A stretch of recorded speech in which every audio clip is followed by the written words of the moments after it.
for joining us for episode 2. This is our first guest, a good friend of mine, Dustin Van Wyck. I thought this interview went really well, really talking to one of Seattle's, I think, top builder realtor in the last 15 years, talking about different product changes in the market, middle housing, and just stories of success. If you're a real estate professional in any form or capacity, homeowner, just generally interested in housing or business, I think you're going to get a lot out of this episode. So enjoy. Well, this is our first guest episode on the Bellevue Lending Podcast, episode 2. I have my good friend and one of Seattle's top real estate professionals, Dustin Van Wyck. Dustin, thanks for joining our show, being our first guest. Thanks for having me. We've talked so many times that now we're finally going to do it in a professional setting. We gotta filter our conversation now. Let me give a little bio on Dustin for our guests. Say some nice things about him because he's not going to say any nice things about himself. Dustin graduated from Willamette University with a degree in economics. He began his career in the mortgage industry, eventually launching his own mortgage brokerage before selling it to a large national lender. Over 9 years, he closed more than 1,000 mortgages before pivoting full-time into real estate. In 2011, Dustin partnered with former appraiser Ian Porter to create VW&P Real Estate. They combined their expertise in finance, valuation, development, and sales, and they built a vertically integrated approach to sourcing land, developing projects, and bringing them to market. Over the past 15 years, VW&P has closed more than 3,000 real estate transactions. Is that true? That was in January. And has consistently ranked among the top teams at Windermere and in the NWMLS. Outside of real estate, Dustin spends time with his wife and his twin daughters. He enjoys traveling, fitness, and is also a competitive cyclist, both on the road and off-road. Dustin, welcome to the show. Good to be here. Yeah. Is that pretty true? Yeah. Okay. That is. All right. That is. 3,000 My bike racing transactions? days have kind of taken a back seat now that the kiddos have. Your bike racing days? Yeah. It was like, I was pretty into it for about 15 years. Okay. After college. I was a rower in college, and then it's like a good segue. Okay. And then I found the gym.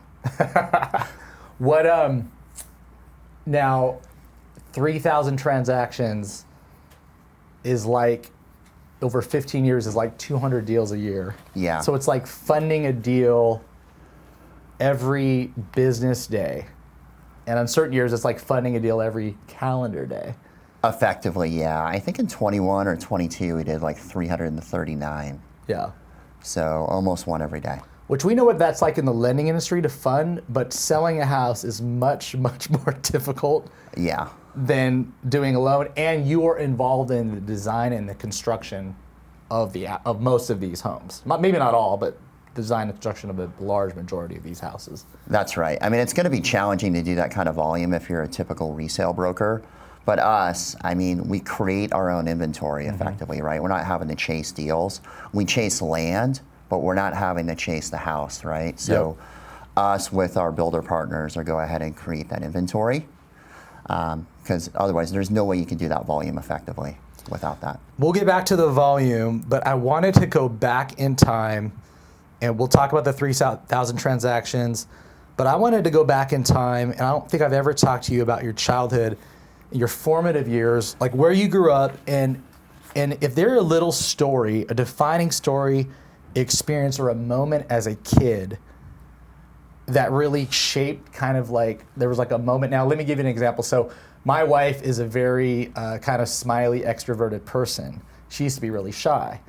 One day she was in Bellevue, and we call it the Bedazzled story. So she goes to this store called Bedazzled. I don't know if they sell like little jewelry or like gems or something, like little girl stuff, right? Yeah. So my wife's in there, and the lady behind the counter said, "You have the most beautiful smile," kind of thing. And she just smiled really big, and literally for my wife, like, I'm like, "You've been smiling really big just because like some store shopkeeper, like, and so that's actually. And she like, yeah. Pretty much, yes. And my wife has like 3 or 4 of these like little moment stories. And I didn't know, one, if you had that, or if there was like a story from your childhood or like a formative parent or moment that kind of comes to mind that kind of shaped you into kind of who you are now? I was in 9th grade, and we were living in Edmonds. I was born in Aberdeen, which is a small coastal town. Everybody knows it because that's Kurt where Cobain. Kurt Cobain's from there. Yeah, Chris Novoselic, You're the et second cetera, et most cetera. famous guy from there. Hardly. Fourth. And from there, we moved around several places. Went to Burien, went to Shelton, went to Port Orchard, a couple other places in between, and then we ended up landing in Edmonds. And I'll never forget, I think it was in 8th grade or 9th grade, a family member came home, and I looked at him and I said, "Hey, what should I be when I grow up?" And what he said was, "You can do anything you want in the world, just don't do what I do." And it was like a really impactful moment for me. Can you share what he did, or for can you not many share reasons. what he did? Mechanic. Oh, he was a mechanic. Okay. Mechanic, yeah. Back was broken, heavy diesel marine mechanic. Worked really hard, was really, really good at his job. But man, it took a lot out of him. And so that was... His body began to break down. Yeah. Okay. And so that was really formative for me. I mean, I think about that all the time. Like, that really set me on this trajectory to do something that will hopefully align with what I'm passionate about, but also ensure that it has longevity to it, to where I'm not going to wake up one morning and be like, I just can't physically do this anymore. Mm-hmm. And it's then like trying also, to be a pro football player at 45 or something like that. Like you can't, no, what? Yeah, or no. Firefighter, even certain guys. Okay. Yeah, there's Makes only one sense. Tom Brady. Right. Yeah. Yep. Exactly.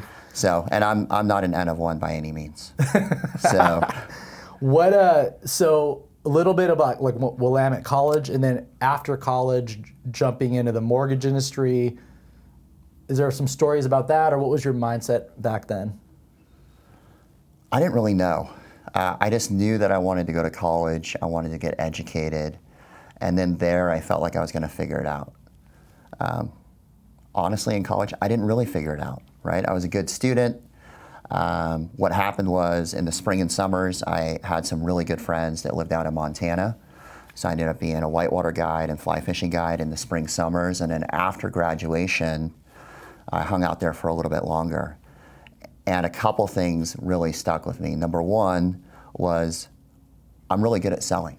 Like, if there's one thing that I am truly feel that I'm best at, that I'm made for, is being able to get somebody from here to here through the sales process. And I learned that honestly, not really by college, but by floating all these different people down the river. Whether you're from Jersey, you're from Europe, wherever you may be from. What were you trying to persuade them of, though? Let's say these rafting, persuading them to be safe, persuading them to do it, or? All of the above. Okay. Got to show them a good time. Okay. You got to make them comfortable. Okay. You got to make them feel safe. Okay. And you got to be able to read the room. Mm-hmm. I mean, how you talk to somebody from Jersey is a little bit different than how you talk to them from the boundary waters of Minnesota. Mm-hmm. So that taught me a lot. Okay. Then after college, I had an old high school friend, Jeff, reach out and say, "Hey, I'm doing mortgages." And I was like, "Tell me about that." And you knew nothing about mortgages at this time? Nothing. Nothing. Not one thing? No. Okay. No. And there's no family history in real estate necessarily? Zero. None. Nothing. Zero. Okay. Zero. Yeah, my mom was a nurse, and then dad was marine mechanic. Okay. And so I'll never forget, I lost my train of thought. Oh, you're talking about mortgages, Jeff, high school. Oh, yeah. Yeah. Yeah. So I go ahead and fly out here to interview with... And you're in Montana right now? I'm in Montana. Okay. I fly out. What was the first mortgage brokerage to fall ahead of the Great Recession? Merit Financial. Yep. So I went and interviewed with Merit. I was going to say Countrywide, but you're right. It was Merit. Yep. And then I went to shoot pool in Issaquah, of all places, with my friend Jeff. And we started playing pool with these two other older gentlemen, and they owned a mortgage company. And they persuaded me to go and work for them. Wow. It was called MTM Mortgage in Issaquah. And that was the start. And you were 23, 24? Yeah. Okay. 23. Okay. I went there, I worked for a year, a top sales guy. And on my 1-year anniversary, I went in and sat right in front of Mike Patton. I said, "Hey, I've learned all there is to learn from you. I got it all figured out. Oh my God. I'm going to go and start my own company. And he looks at me and he says, Dustin, the grass is always greener on top of the septic tank. Let me know how that works out for you. So then I went and opened up a little shop at the Civica building in Bellevue. 1 year of doing this. Yeah, 1 year. I had no idea what I was doing. I was just figuring out as I go. I made the same amount of money, but worked probably twice as much in the first year. So I called him after the first year of being on my own. You said the grass was greener I was on the septic like, hey, tank? Mike, the grass is greener on top of the septic tank after all. He's like, you ready to come back? I'm like, no, but I just wanted to tell you that you're right. Okay, that's better than, yeah, that's good. And then you ended up, was it linking up with Cobalt or was it Guild or Liberty at the time? Liberty. Okay. Yeah. So then you went to Liberty. Yeah. And then you went to Cobalt. I went to Liberty, and then I believe we went to Countrywide. Okay. And then to Liberty. Okay. And then there was the implosion that happened from the Great Recession, which we're all familiar with. Yep. And then I went to Guild. Yep. And then Cobalt. Okay. And then when did the itch on your 1,000 loans? You go talk to Ernie, and that's your moment. But you had probably been plotting and organizing for this, I don't know, a year or two before then, or was it pretty much almost like a spontaneous type decision? Well, the thing that I really liked about lending was the creativity around it. And we were doing assemblages. This is really how I got to know Ian, my business partner, really well. He was doing all the appraisals. I was doing all the financing. We had partnered with some banks in the area to go ahead and do construction or some of the larger takeout stuff. And we would basically just put residential debt on all of these land deals. And they would land bank them until they're ready to go ahead and go vertical on it. So you could put like a regular mortgage on these land deals? You could. Okay. Yeah. Okay. So long as there's an existing asset on it. Okay. And there was a lot of flexibility, right? And they were doing stated income, stated asset, 10% down, negative amortization. It's like hard money, but way cheaper rates. Yes. Yeah. Okay, yeah. Yeah, it was the days of like truly being a cowboy. And then in 2008, we all remember that year, I made 20% of what I did in 07. And then in 09, a little bit more than 08, but it kind of leveled off. Like my whole business model was with builders and developers, and they got vaporized overnight. And all that product went away completely. I see. Okay. And so that planted the seed of like, okay, is this just a blip? Like what's happening? Are we actually going to get the product back to be able to do what we do best? And we didn't really see that happening. And then in 2010, I started thinking about doing something different. So late 2010, I believe, I called up Ian and I said, hey, I have an idea.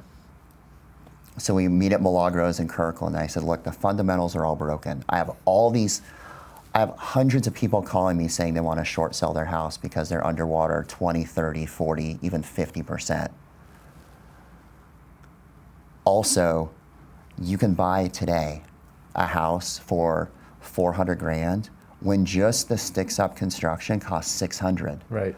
Below the cost to build, essentially. Yeah. The fundamentals are broken. That can't last forever. We should do this. We should align ourselves with trustees who are actually having to facilitate a lot of real estate sales right now.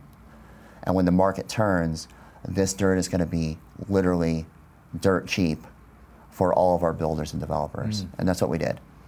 And then, so in the early days, you guys were, the team was at Lumen, I believe. It was. Okay. Yeah. And that was kind of like bankruptcy short sales, distressed listings, more than builders typically, right? It was. Okay. Yeah. No builder business. We brought that part in. Okay.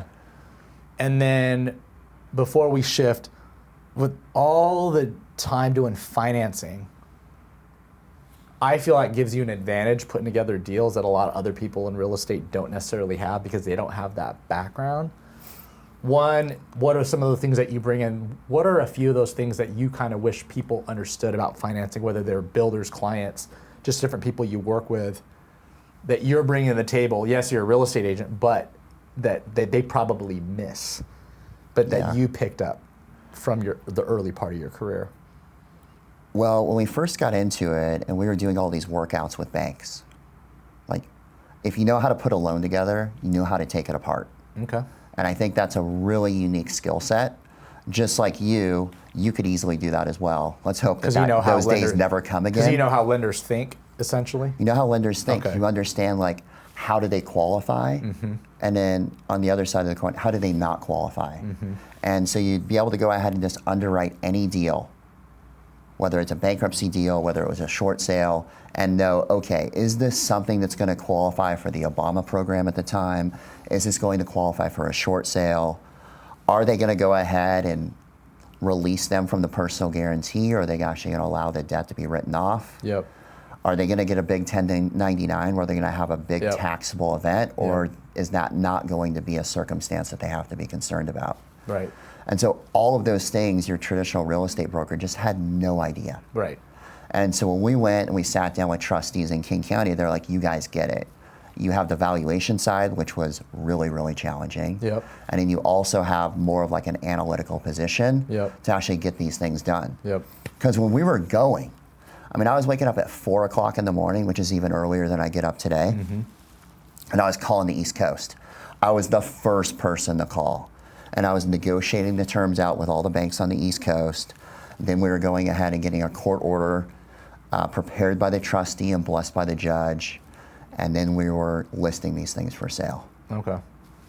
And then the kind of the shift to more of the builder model out of the distressed world, kind of like the whole foreclosure, short sale, bankruptcy time. I remember that time. At that time I did like short sale listings with Jimmy Daynard and Will Heaton. Oh yeah. We did like 200 of them. I like those guys. And we only closed 50 of them, and you'd only make like maybe like $3,000 total on a deal. Yep. And so I would get $1,000. I'd have to pay K-Dub a portion of that. And then the short sale negotiator would get $1,000 because they pretty much did most of the work. And then Will and Jimmy would get the $1,000, but they're like, good, thank God we can pay rent. If we like, and we literally, the building was literally like probably the worst building like in Bel Red, and they had it for like $1,400, just like that. Jimmy would have his dog in there or whatever. But those are like what you had to do at that time. You did. You had to get creative. You had to align yourself. You had to understand distressed properties. But as kind of the market started to slowly heal, and people are still licking their wounds, if I remember right, you kind of had this vision of transition to kind of closer to the builder model that you do now. And kind of, I don't know if you were comfortable like sharing how that kind of evolved or how you saw that greater opportunity outside of the distressed time. Yeah, so what we were doing during that time is we were reaching out to all of our builders. We were seeing how they were doing. They were seeing what their capacity was at that time. A lot of people just like no capacity, like I'm having to file BK, or I have $400 million in workouts that I'm trying to get through myself, whatever it is. So we stayed in contact with them, and we just learned the land use code. So all the nuances to do with the Seattle land use code. Which was 2011. Yep. Was when a lot of the stuff in Seattle shifted for the LR. Is that right? About 2011? That's right. Okay. That's right. So 2011, townhomes, essentially townhomes, the townhome era. You ask anybody, they still felt like the sky was falling. Right. But we saw that there was actually some things stabilizing a little bit. And we were 8, 9, 10. So we were over 3 years into like a very aggressive down cycle. And then we saw, like, I would say Q4 of 11, the bottom's going to hit here really soon. Okay. It officially hit in the Seattle market in August of 2012. But before that, we're like, it's game on. So we start calling, the people that were well capitalized at the time, Blueprint Capital, like from the very, very early days, like Builders Capital. Okay. Yep.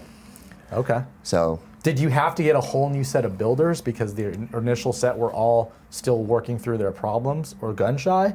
And did you have to court a whole new cadre of builders, or they just kind of started popping up as the opportunities started There's a story of a local bank, and I won't say the bank's name. I think I know, but yeah. But what happened was you had all these builders that we had known, that we had written loans for, assemblages that had been really big players on smaller or medium-sized infill in Seattle. And they went and they sat in front of the board of directors. And they said, look at these 20 builders. They made us go out of business. And you know what? They're going to be the first people that we lend to again, and I need you guys to get comfortable with that.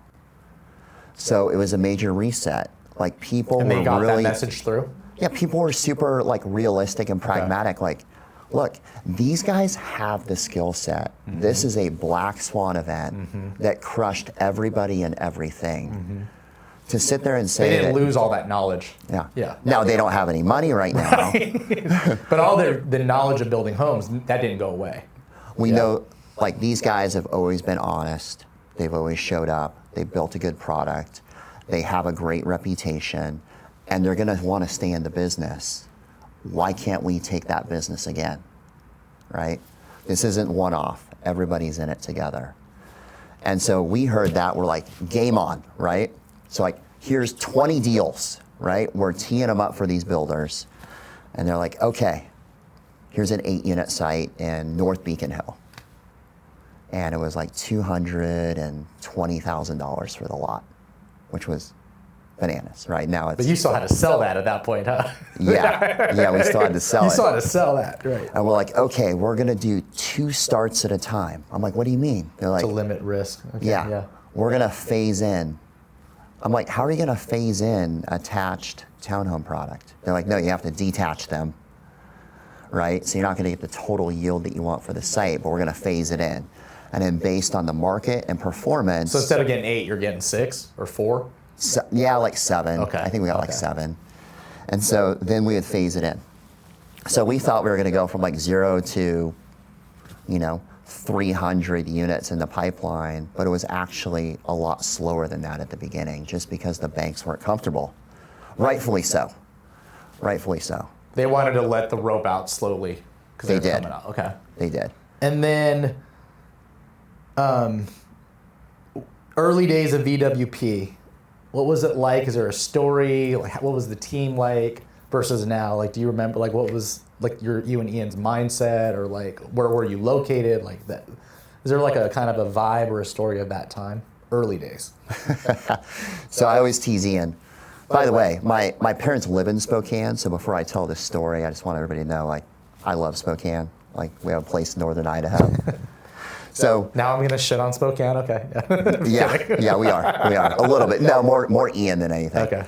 So we all of a sudden go from like 0 to, I don't even know how many listings, like all over King County, tons. Like 150? Tons, 60. Okay. We didn't know what we were doing. But the one thing that we did know how to do, or at And least it's just Ian you did, and Ian, or do you have one assistant? me and Ian, That's it? Yeah. Just you two? we're going. Okay. We're going. And so we're going out And you there. don't have kids yet, right? No kids. Okay. Yeah. Okay. Yeah. So we had a lot more time. So you're just running around, you and him, 60 listings. So we'll roll up to a house in like a nice residential neighborhood. The lights are off. It's dark. The lawn, is maybe 16 inches tall. It's been abandoned, right? So they like filed bankruptcy and left it to the estate. We go there. I don't know how to break into a house. I mean, I have a good idea, like, with the bottom of my foot. But Ian's like, no. He gets the channel locks out of his car. He gets the drill out of his car. Okay. And a crowbar. Okay. And I'm like, okay, this is the Spokane that I know. Because Ian is born and raised in Spokane. He doesn't give you that vibe, but he has that in his back pocket. I'm like, how do I not know this? I'm from Aberdeen. I should know this too. So we would go. The craziest thing was we went out and we did this to hundreds of homes, okay? We're there, dressed like this, sweating, just yanking on this door handle, rekeying everything. Sometimes Ian's on my shoulders and I'm throwing him through a window up above. And here will be like this young family coming through, pushing this little baby cart. And they'll be like, hey guys, how's it going? We're like, great. Nobody ever nobody ever called the police. I would have, just because we're dressed nice, doesn't mean anything. And that was like those were the early days. And that would basically be early hours were negotiating with the bank. Middle of the day was going and Physically securing. Yeah. Doing some light labor work. And then later on in the day was usually returning phone calls and trying to put deals together. Okay. And then repeat. You've been through a ton of market cycles, you and I, over the past 25 years. As a lender, broker, builder, and investor. I'm gonna layer a bunch of questions here. You could pick a couple of them, okay? Yeah. So, mentality when the market shifts, adapting your mentality in different cycles. And do you have a crazy story from some of these extremes, like a crazy story from a extreme seller's market, and then maybe a story from an extreme buyer's market, or even a story of what's going on right now in the market, which has its own challenges. So basically cycles, stories, ups and downs in the past. Really, it's been 25 years of doing this in the Pacific Northwest. Yeah. So first, I guess I would say dealing with cycles, like your mentality, knowing when you're in one, trying to see it ahead of time, kind of recalibrating your team, the mentality of your team. And it just seems like it never ends. That's my opinion. Like, it's like you're not in one cycle, you're in another cycle, right? There's never kind of like it's always one thing changing or another, aggressive, everyone's afraid, that type of thing. So every cycle has its challenges. Let's go to the best moment in real estate that everybody likes to think about, which is right after we realized everybody wasn't going to die from COVID, right? And we realized late 2020, basically. Late 2020. Yep. It was game on. Yep. But it was not game on for builders necessarily, and especially builders that were building tight infill, right? So the complication there was multifaceted. Number one, supply chain issues. Like, for instance, lumber, like shot through the roof.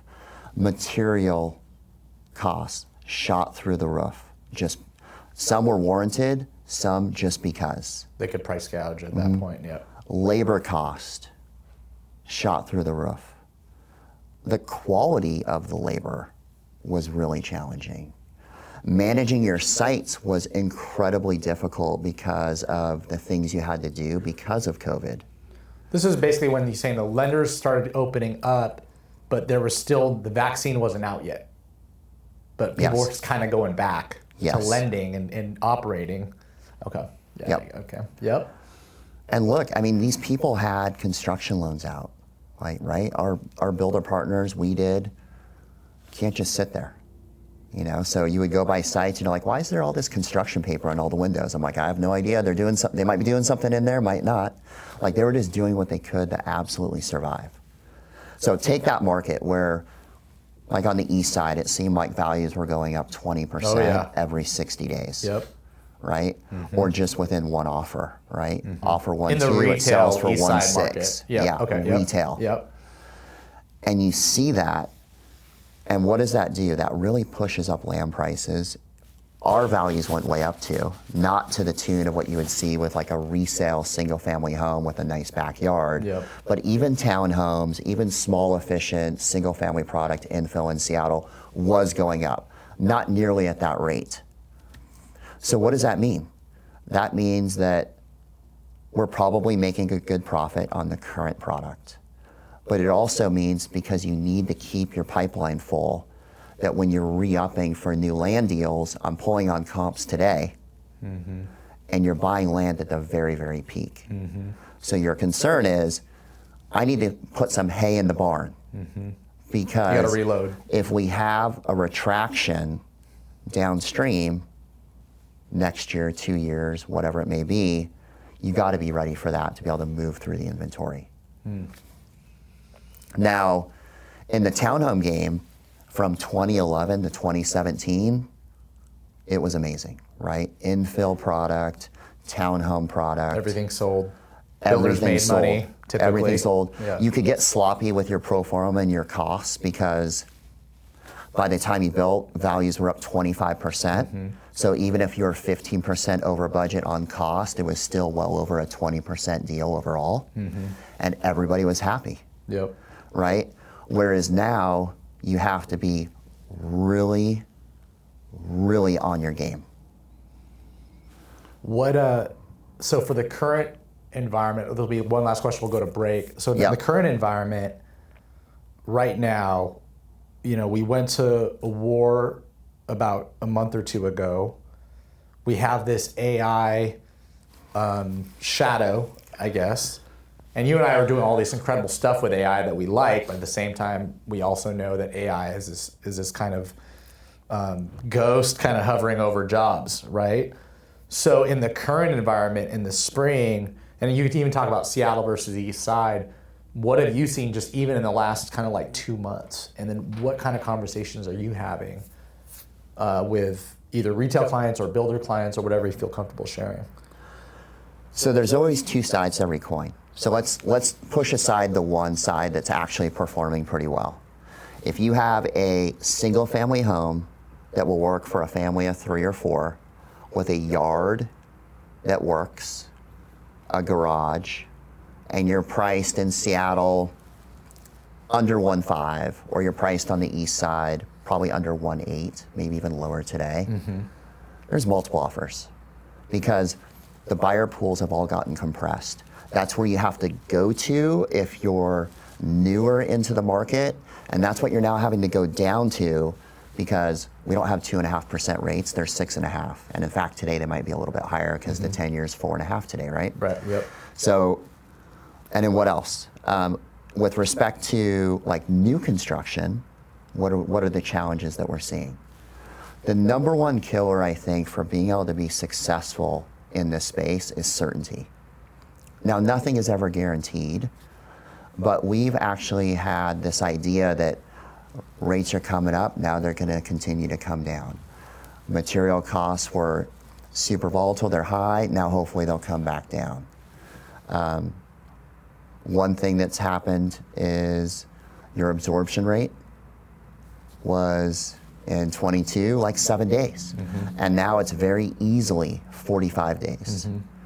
And so what is the biggest complication today? And I'll say this from the perspective of our builder partners is certainty.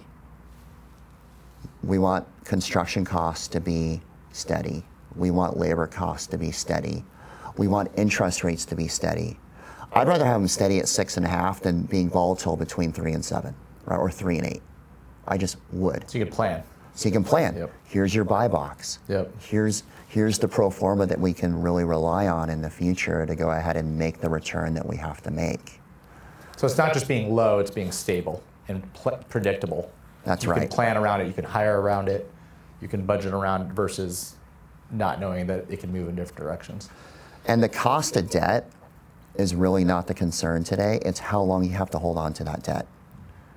So you know this better than anybody. I mean, these builders are used to getting into a 4-unit site and having it sell out in 90 days, like done, like everything closed. And you could have a 4-unit site now. The term matters, the length.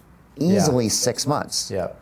So you're having to get loan extensions, and the interest carry is really Takes all your startling. profits out. Yep. And a lot of the builders back in the day, because rates were falling, they floated with SOFR.